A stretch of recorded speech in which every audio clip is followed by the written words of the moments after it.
Rovnako sme sa tešili aj na slova pána ministra školstva Tomáša Druckera, ale viete, ako to je.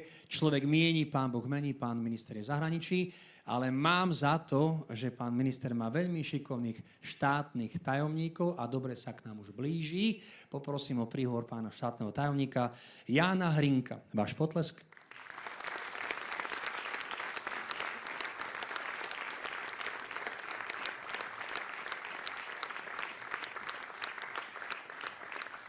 Pán štátny, slovo máte, nech sa páči.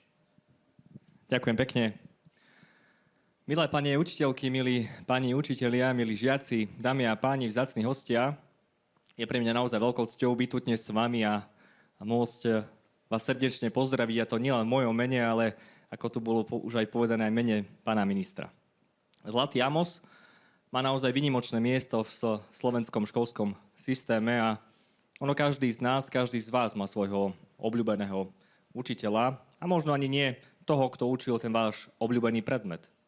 Možno ani nie toho, kto vám dal tie najlepšie známky, ale častokrát je to ten, kto vo vás veril a kto vo vás videl možno to, čo ste vo vašom veku, v tom vašom veku ešte vtedy vy nevideli, a o to je toto cenejšie. O tom je Zlatý Amos. Nedá sa to prikázať zákonom, nedá sa to nariadiť na školy a musí to byť vo vás, a vo vás to naozaj je. Dnes veľmi veľa hovoríme o digitálnych technológiách, hovoríme o umelej inteligencii. Áno, aj na rezorte školstva o tom veľa hovoríme. Pripravili sme rôzne nástroje umelej inteligencie, ktoré vám majú uľahčiť vašu prácu.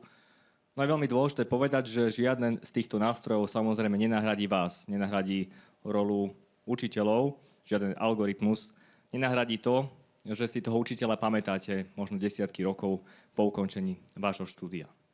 A myslím si, že aj o tom je dnešný večer. Je o vás, o tých, ktorí veľa času trávite naviac v práci, robíte tú nadhodnotu. Okrem toho samotného vzdelávania častokrát organizujete možno rôzne krúžky. Možno častokrát nahrádzate aj psychologov či samotných rodičov, a za to vám patrí nielen teraz v mojom mene, ale v mene Ministerstva školstva naozaj veľká vďaka. My si uvedomujeme, že kvalitná škola sa nezaobíde bez kvalitných učiteľov, a preto robíme všetko preto, aby sme tie podmienky postupne zlepšovali a zlepšovali.